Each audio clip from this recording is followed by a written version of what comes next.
welcome to the latest episode of Surroundscapes, and in fact the last episode in Series 7 of Surroundscapes. Surroundscapes is a podcast that looks at all areas of the installed AV market. It's hosted by Bluesound Professional, and it's designed to help our community learn about different things and areas of technology. You can find it on YouTube, on your favorite audio podcast platform, Spotify, Apple, or also at bluesoundprofessional.com, our website, and go to this Surroundscapes section of that. That's a great way of finding it. We have all of our episodes there from the last 7 series, and there's some corkers in there. We do a variety of types of episodes. Some of them are Q&A, some of them are case studies, some of them are hot topics, some of them are partner profiles. And this one is kind of a mixture of a number of those bits and pieces. So I suppose it's really a case study, and it's a case study of a project I did last week at the TED conference in Vancouver. So I want to start by explaining what TED actually is. So TED is a conference. It stands for Technology, Entertainment and Design, and it was founded in 1984, so a long time ago. It's been running ever since. There is what's called Big TED, which is the one that's in Vancouver. There is TED Global, which is in different areas of the world. And then there's TEDx, which I think there's about 1,500 TEDx's around the world. There's one here in my hometown, Portland, and they're most bigger towns and cities have them. These conferences are designed to discuss all areas of technology, entertainment, design. They address a lot of social issues, some political issues, and the idea is to bring together some of the best thinkers in the world to discuss this. And they generate these talks called TED Talks that hopefully most of you will have watched at least one of in your life. They're talks by all sorts of experts in their field on all sorts of topics. So Big TED in Vancouver is a week of these talks. So you get about 70 or 80 talks over the week. And it was originally, when I started going billed as the 1,000 best thinkers in the world, which is sort of intimidating. You get terrible imposter syndrome. It's about 1,200 people now. It's done in a specially built theatre in the Vancouver Convention Centre. And actually this one was the very last one in Vancouver because it moves to San Diego next year. So I was contacted about 6 months ago by a friend of mine and a friend of the pod, Julian Treasure. And he had been, he was going to be doing a session at TED. And a session is TED, every day at TED is broken into 3 sessions, and these sessions usually last about 2 hours, and they usually have between maybe 6 and 8 talks in them. And what's happened in the last few years and was expanded on this year is that a number of these sessions were hosted by guest curators. And Julian Treasure was one of these guest curators. And he put together a really amazing session on listening. And a couple of episodes ago in this Surroundscape series, he and I were discussing what he was going to be doing, because that was actually recorded before TED, in that session. And it really delivered. I was in the auditorium to listen to it. The talks were extremely compelling. We used immersive tech from Timax to spatialize recordings of mainly of natural things around the auditorium. It was a super immersive experience. But as a part of that, Julian asked me whether I would do a listening room, which was available to all of the TED attendees around the whole of the week. So you could go into the listening room when you needed to. And what I'll now do is show a little video of that listening room. So the video starts coming up the escalators into the area of the convention center that was used for kind of more relaxing things, and also there was an area for people to be able to go and work if they needed to do that. And in this was this listening room. So I'll be quiet now and let you listen to that video and see the video.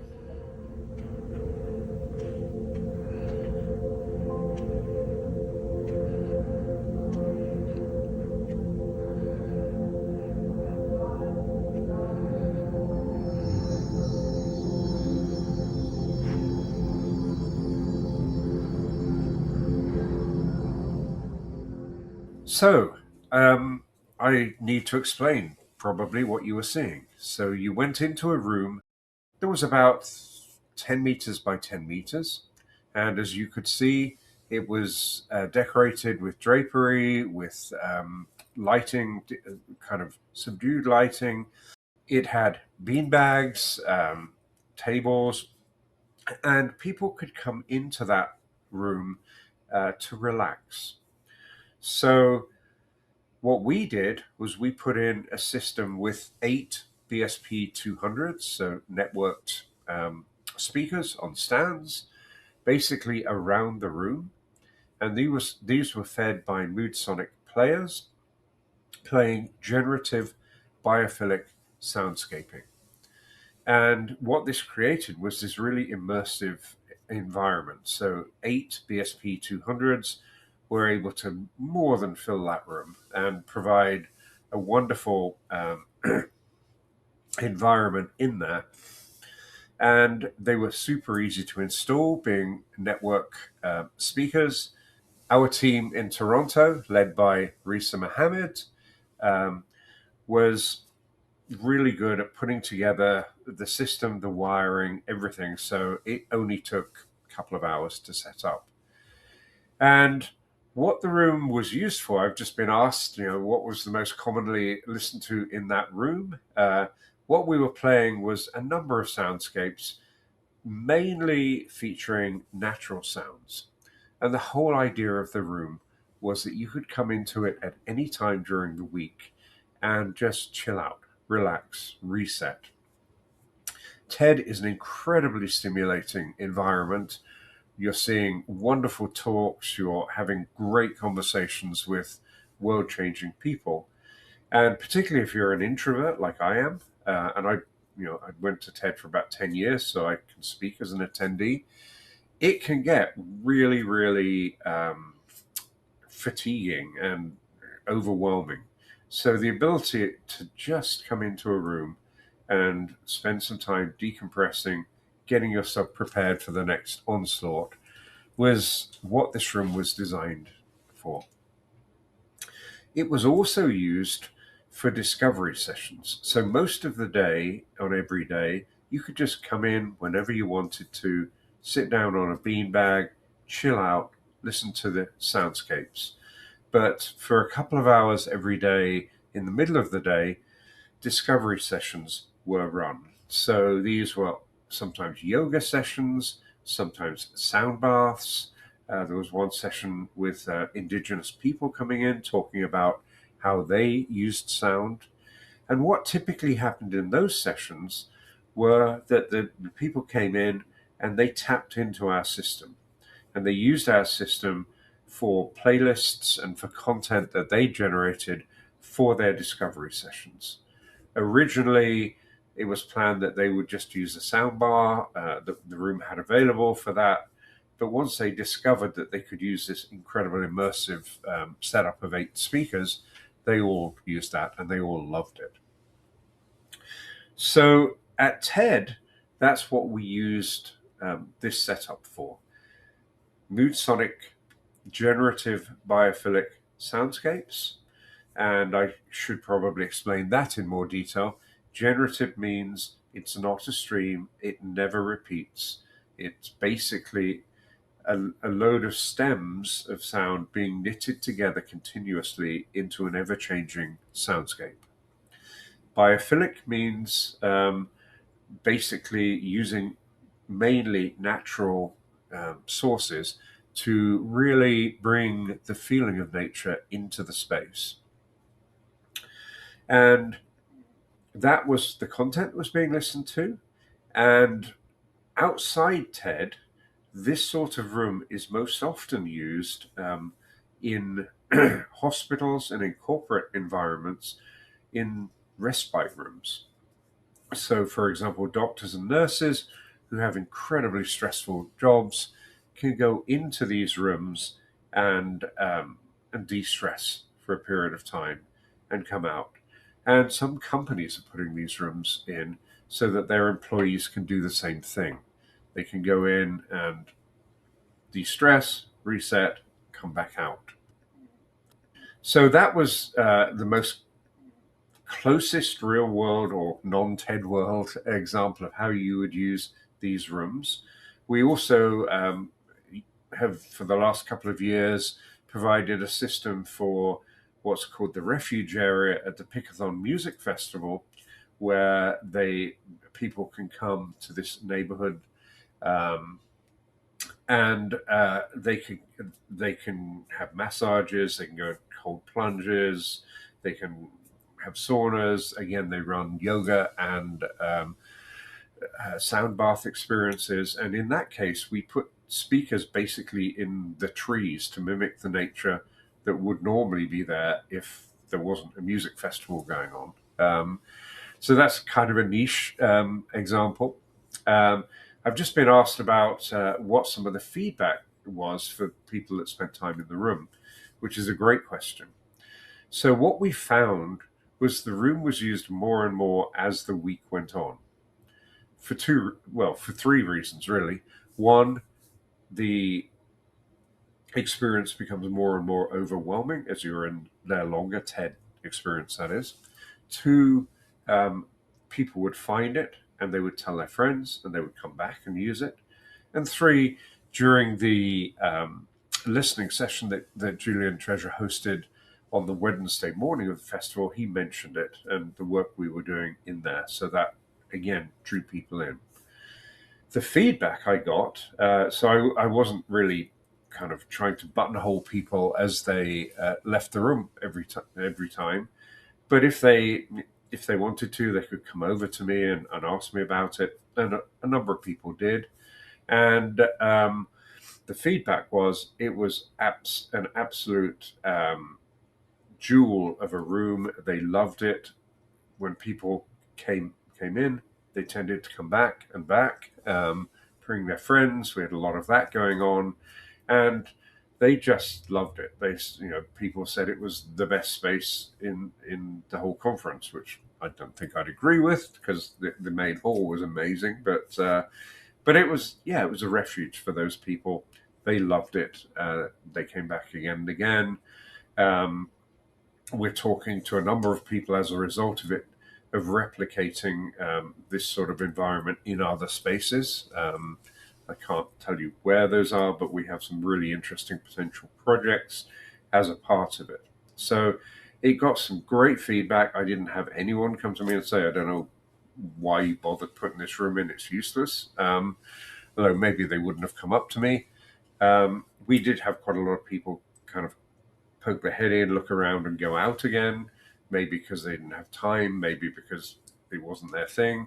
But the people actually came in and sat down, loved it. And some of them stayed in a few minutes, some of them stayed in up to an hour or two just to chill out. I've been asked were there any funny situations, people being lulled to sleep or getting really immersed in the environment. Certainly people were getting really immersed in it. Some people kind of were on their phones, doing emails or whatever. Some people were they had their eyes closed. They were totally into it. Some people actually came in and had quiet conversations in there. And that was interesting because these soundscapes are used more generally as a more modern and immersive form of sound masking in the corporate environment and healthcare environments. So it was interesting to be able to see that as those people were having conversations, I was sitting in the corner of the room and I could hear that they were having conversations, but I couldn't hear what the conversations were about, which is exactly what the purpose of these soundscapes in non-TED environments is. So I don't know if anyone fell asleep. I didn't hear any snoring, but they might have been lulled to sleep. Certainly, some people were getting super into it, and you could see that they were really relaxed, and they walked out differently to the way they walked in. So I want to kind of round off by going beyond this and expanding on something I've just said. So we have this partnership, Moodsonic, powered by Bluesound Professional. We're bringing out a range of equipment, and what this is commonly used for in the workspace is, as I mentioned, as a more modern, a more attractive alternative to sound masking. So sound masking is putting frequency-shaped pink noise into an environment in open offices, typically, to mask the sound of everyone working next to each other by this steady state sound that overlays the ambient, and you take the whole thing out, kind of similar to how you take out the sound of jet engines when you're flying anywhere, or a projector in a meeting room, or that sort of thing. If it's steady state noise, we can tune it out. The problem with that is, even though we're doing it subconsciously, we're doing it all the time. So it tires us out. So one of the reasons you get tired in planes. And about 20 years ago, people were putting in a lot of these sound masking systems. A lot of those have been turned off now because employees don't like them. They make them tired. They can add stress to an environment. And this biophilic approach is very much more acceptable and really well liked by people. And it's more similar to going to a park. You and your family are on your picnic blanket having a picnic. There are other people, other families having a picnic around you.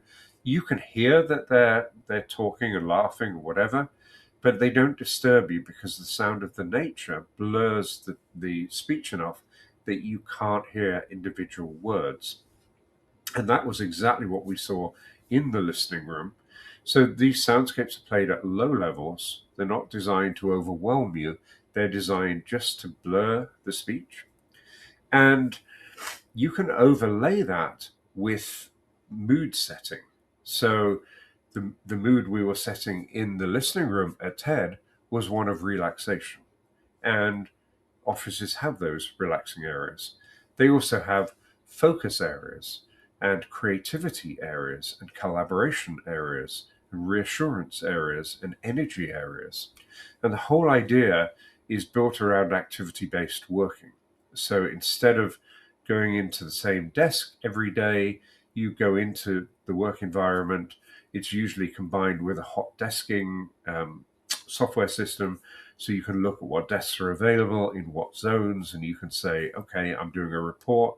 I want to be in the focus area, so I book a desk in the focus area. The lighting is attuned to focus. The furniture is designed for focus. The HVAC temperature is set for focus, and the background soundscape is set for focus. So I can spend some hours in there doing my report. If you're me, you probably heard me tell the story before, but if you're me, just after lunch, I tend to feel sleepy, so I might go in the energy area for a while to keep my energy up and be productive. I'd spend a lot of time in creativity and collaboration zones, getting ideas. And this is all part of activity-based working and people's or companies' intention to bring people back into the workplace as much as possible, because remote work that we all became used to in the pandemic really is good for getting stuff done and really is bad for creativity, because you really need to be interacting with other people in real life for that. So employers are trying to bring people back in so that companies can become more creative again. because we've seen a dip in that creativity as manifested by product offerings and that sort of thing. And creating these environments that people like coming to. And we've had lots of comments from employees saying, I actually prefer working in the office now than in my home. It's a better environment for me. Whereas typically in the past, they'd prefer being at home because they didn't have distractions, they weren't disturbed, they weren't in endless meetings. So it's really helping bring people back, make workplaces more effective for productivity and for employee engagement, and also reduce the space you need for a number of employees because you're being flexible in where people are working, so they can come in and fill all of the available desks rather than all be in one area. So that's a really key part of what Moodsonic, powered by Bluesound Professional, is used in outside TED. The other increasingly emergent vertical is in the healthcare vertical. And I mentioned part of what it's used for in the healthcare vertical to provide these respite areas for doctors and nurses. It's also used in general to reduce the stress of the people working in the area. But the main use really is to reduce patient recovery times. And there's a lot of research, an increasing amount of research, showing that putting natural soundscapes into wards and into patient rooms can reduce significantly patient recovery times. So people can be in and out of hospital quicker with better results. It also improves patient satisfaction scores. And in areas where kind of hospitals compete with each other, like in the US with a privatized healthcare system, or in areas like a lot of Asia, which are used for what they call medical tourism, where you go to get a procedure done in a hospital in a different country to save yourself money, then hospitals are really concerned about their rating. So those patient satisfaction scores are important. And we're beginning to see applications for Moodsonic in the educational space as well. And I really want to stress, as we kind of wrap up this talk, that it's backed up by a lot of research. This is not just kind of airy-fairy stuff, or you put natural sound in and probably people prefer. There's a lot of studies being done by Moodsonic and by others on the real-world effects of these. I'm being asked, are there any similar installs planned for the future? The answer is yes. We'll almost certainly do it again at Pickathon later this year for a third year running. I was asked to do a number of really interesting projects at TED to do with other conferences or some really interesting initiatives. So yes, there's all sorts of similar types of install to the TED Room planned.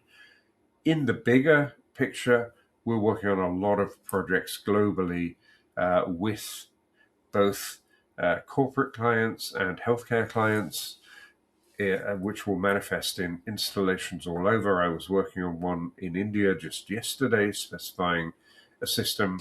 So there are a lot of installs planned for the future. And we at Bluesound Professional see this Moodsonic, powered by Bluesound Professional, as a really important strategic initiative to our total business. So whilst the main business of Bluesound Professional is streaming music in commercial spaces, and that's growing and growing and growing, this is a diversification into different market areas, providing different types of predominantly non-music content. Although, as we saw in the TED installation, there is a lot of crossover. So we saw it in TED in the discovery sessions where people came in and streamed music through the same system for their yoga sessions or sound bath sessions. Likewise, in a corporation, a system may get converted to a music system or even a sound reinforcement system. So the fact that these systems are very flexible is an additional benefit. You only have to put one system in to do a number of different functions, mainly soundscaping, but at different times, maybe on a Friday afternoon, they want to put some music through it, or they want to broadcast a speech from the CEO into the workspace. Those are types of kind of breakout uses that these systems can be used for. So hopefully that was useful to you, learning exactly what we did at TED, a little bit more about what the TED conference is all about. I highly recommend people go to TED.com and watch the TED Talks. That's how I got sucked into it. It was a whole journey that involved the TED Fellows and mentoring and speaker hosting and advising them on sound. But it's a rabbit hole you can disappear into. So thank you for coming and listening to this. As I mentioned at the beginning, this is the very last episode in Season 7 of Surroundscapes. We're going to take a little break now and record some more episodes for Season 8. We've already got a list of episodes for that season. But please go on to your podcast platform, subscribe to Surroundscapes so you can be alerted about when new episodes are coming in. Please comment. We'd love to know what you hear, what you like about these, what you don't like about them, what types of episodes you think are best. And as I say, bluesoundprofessional.com/surroundscapes, or it's available on our top menu in our website, is a great way of finding all of them in one place. So thanks again for your time, and we'll see you in a few months.